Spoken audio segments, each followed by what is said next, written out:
যুক্তরাষ্ট্রের president Donald Trump ও দেশটির কংগ্রেসের মাধ্যমে বাংলাদেশের বিরুদ্ধে নিষেধাজ্ঞা আরোপের চেষ্টা চালানো হবে বলে জানিয়েছে এক ভারতীয় আমেরিকান নেতা। আগামী বছর ডোনাল্ড ট্রাম্প ক্ষমতা গ্রহণের পরই বাংলাদেশের বিরুদ্ধে তারা কাজ করবেন বলে জানিয়েছে। ভারতীয় আমেরিকান নেতা ডাক্তার ভারত বড়াই বার্তা সংস্থা পিটিআই কে জানায়, নির্বাচনের আগে বাংলাদেশের সংখ্যালঘুদের উপর নির্যাতনের অভিযোগ তুলে ডোনাল্ড ট্রাম্প যে পোস্ট দিয়েছিলেন সেটি তাদের উদ্ধৃত করেছে। আর এই বিষয়টি কাজে লাগিয়েই বাংলাদেশের উপর নিষেধাজ্ঞা দিতে চান তারা এবং ট্রাম্পকে উদ্ধৃত করার চেষ্টা করবেন। পিটিআই কে এই ভারতীয় আমেরিকান বলেছেন, বাংলাদেশের হিন্দু ও তাদের মন্দিরে হামলার ব্যাপারে ট্রাম্প সাহসী বিবৃতি দিয়েছেন। তিনি একজন সাহসী ব্যক্তি। যদি পরিস্থিতির উন্নতি না হয় তাহলে তিনি বাংলাদেশের বিরুদ্ধে অর্থনৈতিক নিষেধাজ্ঞার কথা চিন্তা করতে পারেন।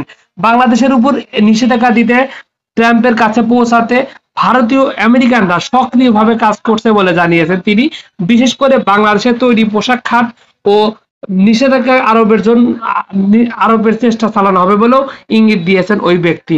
তিনি বলেন, তাদের যদি তৈরি পোশাক রপ্তানি বন্ধ হয়ে যায়, যা বাংলাদেশের ব্যবসার 80%, তাহলে বাংলাদেশের মানুষ কি খাবে?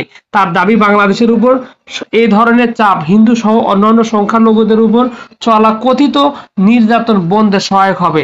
তিনি বলেন, পরিস্থিতির উন্নতি না হলে আমরা হিন্দু আমেরিকানরা বাংলাদেশের বিরুদ্ধে ব্যবস্থা নিতে কংগ্রেসের প্রতি আহ্বান জানাবো।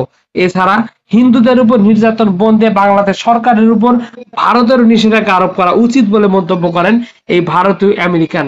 তিনি বলেন, যদি তারা হিন্দু ও সংখ্যালঘুদের হয়রানি অব্যাহত রাখে, ভারতেরও তাদের উপর নিষেধাজ্ঞা দেওয়া উচিত।